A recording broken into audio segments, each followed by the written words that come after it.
चलिए खबरों में आगे बढ़ते हैं। बसपा के पश्चिमी उत्तर प्रदेश के संयोजक इमरान मसूद ने समाजवादी पार्टी और भारतीय जनता पार्टी पर जमकर निशाना साधा। उन्होंने सपा को बीजेपी की ए पार्टी तक कह डाला। इस दौरान उन्होंने दावा किया कि प्रदेश में जल्दी ही दलित मुस्लिम समीकरण बनेगा।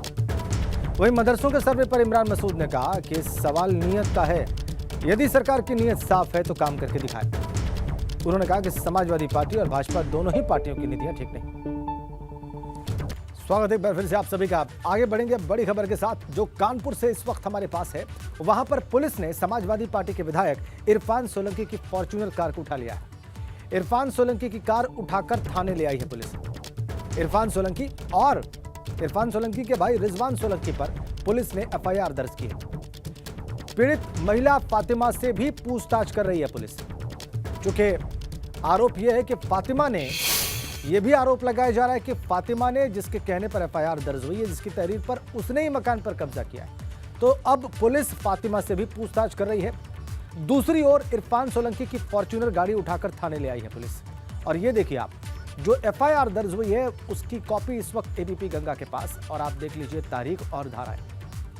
इरफान और उसके भाई रिजवान सोलंकी पर एफआईआर दर्ज हुई है। इरफान सोलंकी विधायक है और जब ये एफआईआर दर्ज हुई है और पुलिस ने रेड की है, पुलिस घर गई, तो उसके बाद इरफान सोलंकी ने एक वीडियो जारी करके मुख्यमंत्री से अपील की है कि उनकी इज्जत की, उनकी विधानसभा के विधायक की, सदस्य की इज्जत की रक्षा की जाए। चलिए अब आपको और ताज़ा अपडेट्स के लिए ले चलते हैं सीधा कानपुर। रतीश त्रिवेदी हमारे साथ हैं जो लगातार इस घटनाक्रम पर नजर बनाए हुए हैं, आपको तमाम अपडेट्स दिखा रहे हैं, बता रहे हैं, लोगों से बात कर रहे हैं। रतीश, दो तस्वीरें अभी हमने दर्शकों को दिखाई। एक वो फॉर्च्यूनर गाड़ी हमने देखी इरफान सोलंकी की, जिसको पुलिस उठाकर लाई है। कब लाई है, क्यों लाई है, और फातिमा से क्या पूछताछ की जा रही?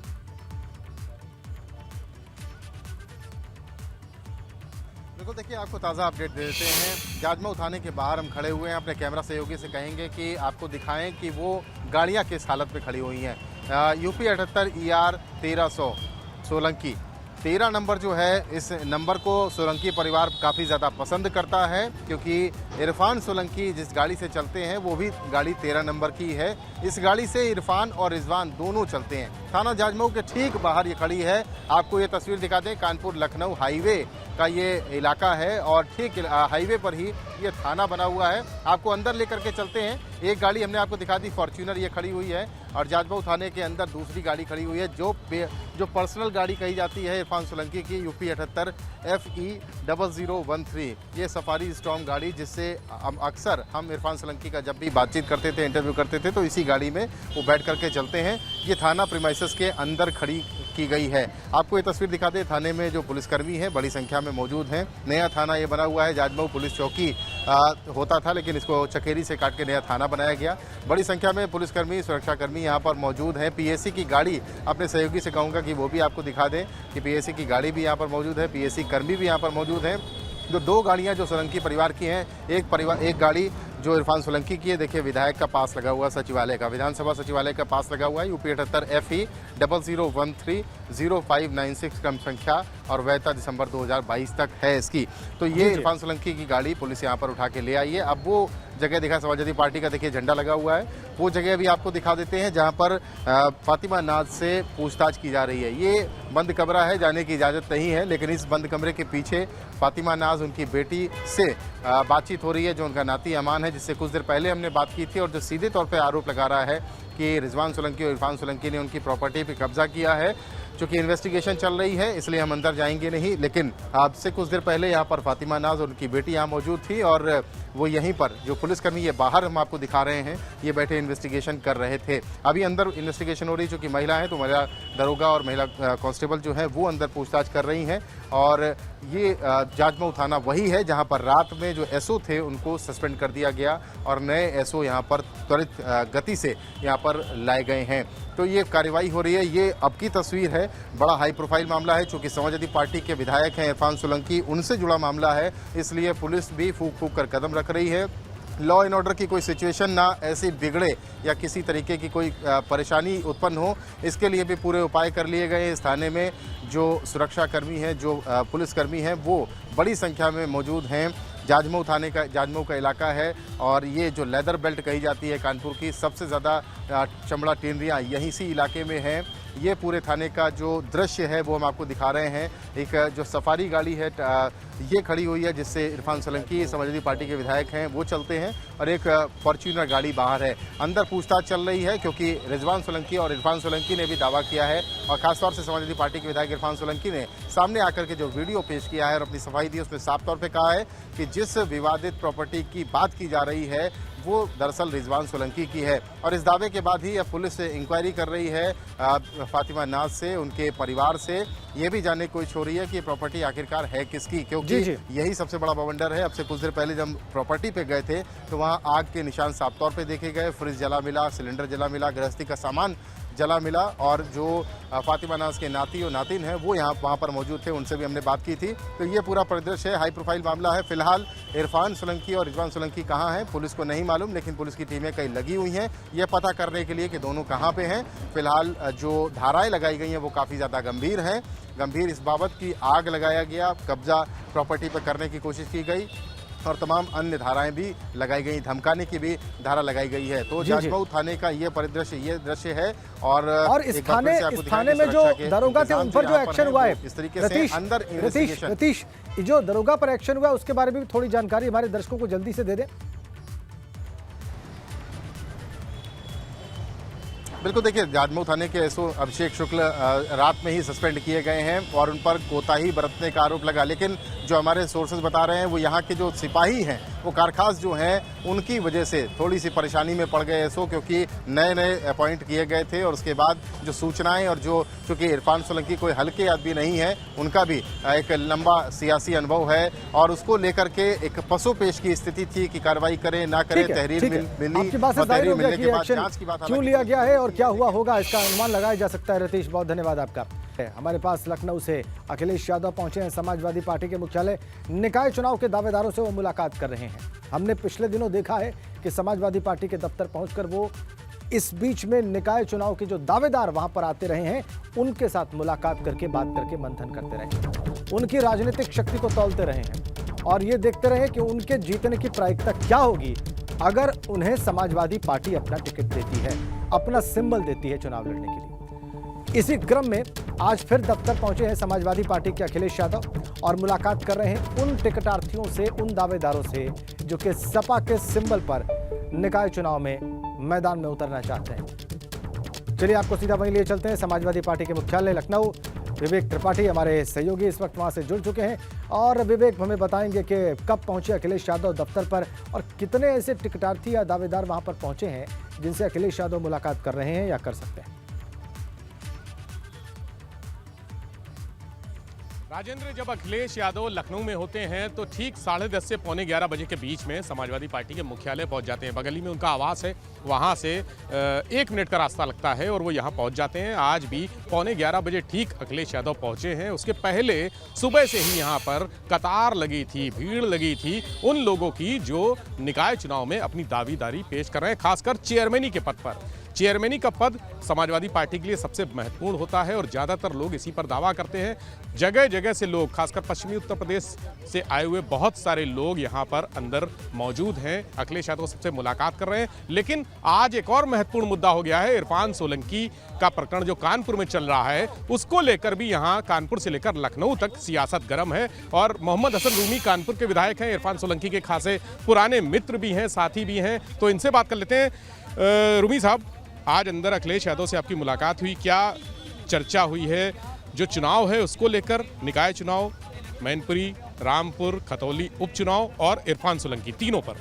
देखिए, आज हम लोग राष्ट्रीय अध्यक्ष जी से आने वाले उपचुनाव के और आने वाले निकाय चुनाव के संबंध में बात करने आए थे, और उसमें जो दिशा निर्देश माननीय राष्ट्रीय अध्यक्ष जी ने दिए उस पर हम लोग लोकल लेवल पे काम करेंगे। राष्ट्रीय अध्यक्ष जी के संज्ञान में हमारे साथी विधायक इरफान सोलंकी का प्रकरण है।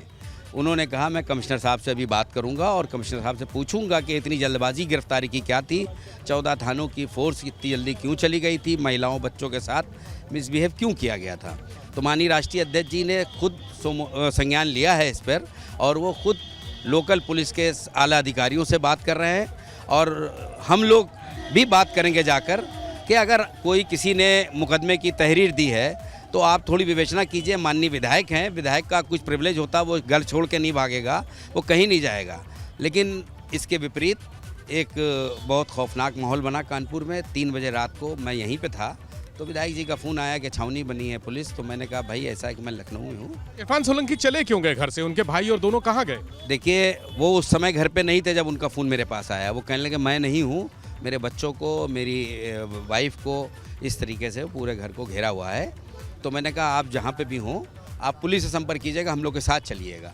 तो हम लोग का ये तय हुआ था कि हम लोग आज कमिश्नर साहब से मिलेंगे और प्रकरण की विवेचना करने की उनसे हम लोग मांग करेंगे। निकाय चुनाव पर भी बात करें। रात में इतना बड़ा माहौल हो गया, तो पुलिस के नाम से इस वक्त तो विधायक भी बहुत डरा हुआ है।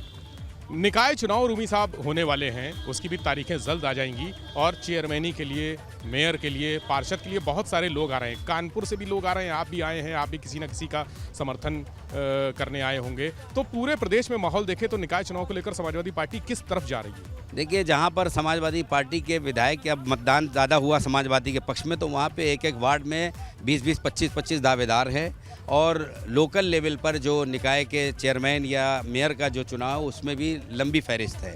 तो उस पर राष्ट्रीय अध्यक्ष जी एक कमेटी बनाकर लोकल सभासद और निकाय के चेयरमैन और मेयर की स्कूटनी करेंगे, और उसमें जब यहाँ से जो दिशा निर्देश होगा उसके हिसाब से पार्टी के प्रत्याशी को, क्योंकि अभी जो रिजर्वेशन है उसका आना बाकी है, तो बहुत जल्दबाजी होगी अगर उस पर कोई निर्णय अभी ले लेंगे। रिजर्वेशन के बाद यहाँ से कमेटी बनकर जाएगी और कमेटी के हिसाब से लोकल कैंडिडेट और मेयर के और ये पालिका अध्यक्षों का चयन होगा, जो राष्ट्रीय अध्यक्ष जी स्वयं करेंगे। लेकिन अब की बार कड़ी टक्कर है, क्योंकि पिछली बार भी भाजपा सरकार थी, निकाय चुनाव में जीत हासिल की, अब की बार दोबारा आई है। तो क्या समझते हैं, क्या इतना आसान होगा? देखिए, कड़ी टक्कर एक तो भय की भी है, तमाम वोटर, तमाम कैंडिडेट्स और हम लोग खुद। भय कैसा? भय ऐसा है कि अब तो मामला ये है कि छोटे से मुकदमा लिखिए और उसको फास्ट ट्रैक में ट्रायल कीजिए, और उसके बाद विधायकी गवाइए, और उसके बाद तमाम तरीके का भय है। भय ये कि कहीं छोटे से मुकदमे में किसी को भी ना सज़ा दे दी जाए, कहीं ऐसा ना हो कि उसको रातों रात नेम्ड कर दिया जाए। ठीक है, ठीक है। देखिए, अभी विधायक जी के जो भय हैं, जो उनके मन में चल रहा है, वो उन्होंने आपसे साफ साफ कह दिया। बहुत धन्यवाद विवेक आपका इस बातचीत के लिए। और एक बड़ी अपडेट आपको और दे दें, मैनपुरी, रामपुर और खतौली सीट को लेकर डिप्टी सीएम ब्रजेश पाठक का बड़ा दावा है। वो कहते हैं कि भाजपा तीनों ही सीटें जीत लेगी। भारतीय जनता पार्टी पर जनता का भरोसा बढ़ता ही जा रहा है। प्रधानमंत्री मोदी की गरीब कल्याण योजना जन जन तक पहुंच रही है और सीएम योगी का लॉ एंड ऑर्डर मॉडल से लोग प्रभावित हैं। लोगों को विश्वास है कि भाजपा अच्छा नेतृत्व दे सकती है। कोई कुछ भी कर ले, तीनों सीटें भाजपा ही जीतेगी, ये कह रहे हैं डिप्टी सीएम ब्रजेश पाठक।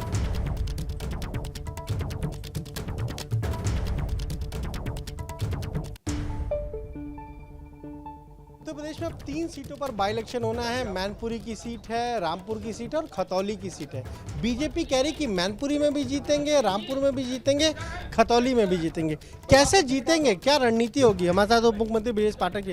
ये 3 सीटों पर उपचुनाव है, अभी तो आपने गोला का चुनाव जीता। सभी सीटों पर चुनाव जीतेंगे और भारतीय जनता पार्टी का जन समर्थन, आशीर्वाद दिनों दिन बढ़ रहा है। आदरणीय प्रधानमंत्री नरेंद्र मोदी जी की गरीब कल्याण योजनाएं जन जन तक पहुंची हैं। योगी जी का लॉ एंड ऑर्डर मॉडल आगे बढ़ रहा है और लोगों का मानना है कि भारतीय जनता पार्टी ही अच्छा नेतृत्व दे सकती है, और हम सब कार्यकर्ता मिलकर के भारतीय जनता पार्टी के प्रत्याशियों को जनता के बीच में ले जाकर के आशीर्वाद दिलाकर प्रचंड बहुमत से जिताने का काम करें। मैनपुरी की सीट बहुत टफ है, क्योंकि मुलायम सिंह यादव के निधन से खाली हुई है। आप जानिए, आने वाले दिनों में भाजपा ही जीतेगी, आप इतना कह लीजिए। लेकिन वहाँ पर अब अखिलेश भी जाएंगे प्रचार के लिए। वो देखिए, आजमगढ़ नहीं गए, रामपुर नहीं गए। समस्या नहीं है, उनको किसी ने रोका नहीं है।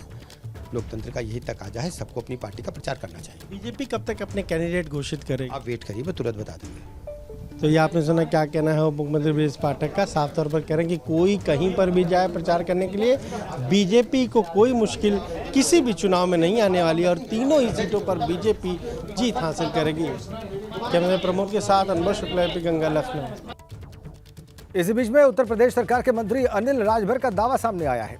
वो कहते हैं भाजपा रामपुर और मैनपुरी की सीटें जीत लेगी और इसके लिए पूरी तैयारी है पार्टी। भाजपा ने पहले से कई दलों को ढहा दिया है। रामपुर और मैनपुरी भी जीत लेंगे। देखिए क्या कह रहे हैं मंत्री जी। उत्तर प्रदेश में रामपुर खतौली में विधानसभा उपचुनाव होने हैं तो मैनपुरी में लोकसभा का उपचुनाव होना है। तमाम सारी राजनीतिक पार्टियां तैयारी कर रही है, लेकिन इस बीच आजम खान सुप्रीम कोर्ट पहुंच गए हैं कि उनकी विधानसभा सदस्यता गलत तरीके से रद्द की गई है। हमारे साथ बातचीत की मौजूद है उत्तर प्रदेश सरकार में कैबिनेट मंत्री अनिल राजभर जी। सर, आजम खान का आरोप है कि सदस्यता गलत तरीके से रद्द की गई। सुप्रीम कोर्ट आज इस पर सुनवाई भी करेगा। देखिए, माननीय न्यायालय का फैसला हुआ और उसके तहत उनकी सदस्यता गई। अब वो सुप्रीम कोर्ट आए हैं, आज सुनवाई है। माननीय न्यायालय जो फैसला करेगा उसका आदर है, उसका सम्मान है। तो इन लोगों को न भारत की न्यायपालिका पर कोई भरोसा है। इनके बयान उठाकर देखिए, पहले के भी बयानों को उठाकर देखिए। जब भगवान श्री राम के अयोध्या पर इन फैसला किया माननीय न्यायालय ने, तब इनके बयान उठाकर देखिए। इनके व्यवहार, इनकी बात, इनके बयान ये प्रमाणित करते हैं कि कभी भी भारत की न्यायपालिका पर इनको भरोसा नहीं रहा। तो अब ये इस तरह की राजनीति का ये आखिरी समय चल रहा है। जनता बहुत अच्छी तरीके से इन लोगों को समझ गई है। आज सबक सिखाने के लिए जनता पूरी तरीके से तैयार बैठी हुई है।